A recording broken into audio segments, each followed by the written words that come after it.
Hello everyone and welcome to Monstrosities. Today I will be making another recycled book. I will be using these scrapbook papers, and we start off by tracing on the single sheet, which is my green leafy looking sheet, and this will be the inlay. I really have been enjoying making these books. I think it's just awesome of what you can just do with these. You can turn them into your own sketchbook, cookbooks, bullet journaling, book tracking, all that fun stuff, anything. I just think it's awesome. And they're super easy to make. Once you have your sheets all cut out, you use a generous amount of, I call it a school glue stick, and slather it all over your cardboard and then place it on top. And then it's on to making the front cover and back covers, which you'll need two pieces of paper of the same color, which is just scrapbooking paper is all I'm using. I trace the cardboard to size and then leave enough room, like little tabs, to draw little tabs, and then cut them out, and then you can fold them over the edge. Grab your trusty glue stick, slather it, put ugly cardboard facing down. I like to glue the tab and the spot where the tab is going to fold over to, so glue is on both sides. For some reason this seems to be much more sturdier and it seems to dry quicker than just gluing one side, which you have to hold down for a long time. And you do that until you have two covers, front and back. They both should look exactly the same. Or mismatched if you like that sort of thing.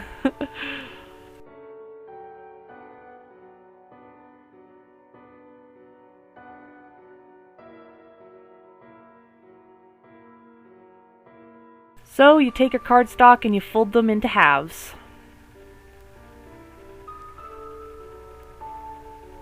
Until you have a pile. Now I'm marking the spots where I'm going to sew with pencil, making sure you have an eraser along the way because you will probably make a few mistakes if you want to keep things somewhat even. Unless you use a ruler, then it is even, but I just eyeball it. Because the best part about these things is that they don't have to be perfect to stay strong and sturdy. So I have the back cover laying on the table at first. I flip it around and mark the lines where the holes are going to be punctured. And I also do that again by flipping the book back over onto its back and put the cover on top and marking it. But I will not puncture holes in the cover anymore until the very, very end, because for some reason the holes kind of change along the way. Now we take any kind of pin and poke the spines where you leave your pencil mark, and then poke through them. You do this to every single sheet until you are done. See the little pin pricks? Now we do stab the holes into the back of the cover, making sure you puncture all the way through the cardboard. I'm just using some kind of random pointy-ended sculpting tool, nothing's fancy or special, it was really cheap. And then we begin the sewing process. You stab through the paper first, and then you go through the back of the book, flip it around, and back through the paper again. And you do this until you're all the way to the end. You may have noticed that I have decided to do 4 thread work instead of 6 like I had done previously for my last few books. I've just gotten used to the strength of the thread and feel confident that it will hold together, and that's why I'm doing this method from here on out, because it's quicker, it's faster, it's easier. This book took me approximately 3 hours to make in total, while my other ones took me much longer because you had more holes to pierce through and sew through. I think I'm just going to let you guys enjoy the visuals and the music for a little while, and I'll meet you at the end. I hope you enjoy.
Alright, so here I am remarking my holes, and thankfully I didn't stab through them previously because you could see the previous marks where it lined up.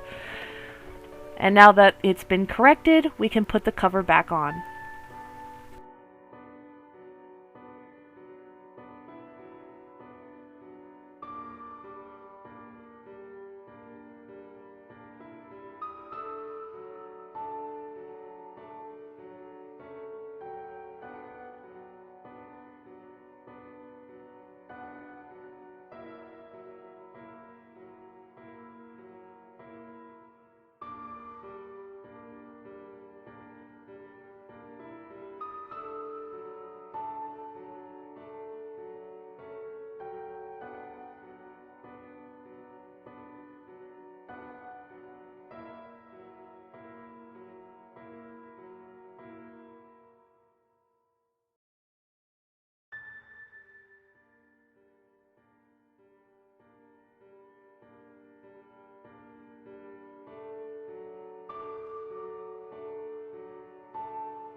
So I used tacky glue to kind of seal the spine a little bit.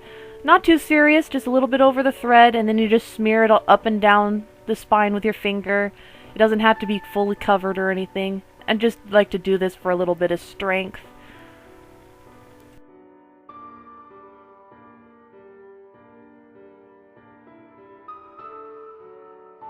And now I like to embellish it with a pretty front for somebody to write their name on, or make it a diary or journal or a bullet journal, whatever you want it to be. I like to choose a little bit something that kind of matches, but kind of eye-catching at the same time. And now we're going to go ahead and move to the little envelope that I like to put on the inside of my books. It's just something that's the same color as the inlay. That way it kind of disappears inside. All I do is cut out a little piece, glue the sides just a little bit, fold it over, trim it up a little bit if I have to, re-glue the insides just a little bit, and then slather the back and place it in. And with a little piece of scrap, I place in a handwritten note saying that it was recycled paper and handmade. I hope you guys enjoyed this work. I know I did. It's very beautiful. And this is going to be the end of my video. I hope you guys enjoyed. Don't forget to leave a like, subscribe, comment, and hit that bell icon. And this is Monstrosity saying bye-bye!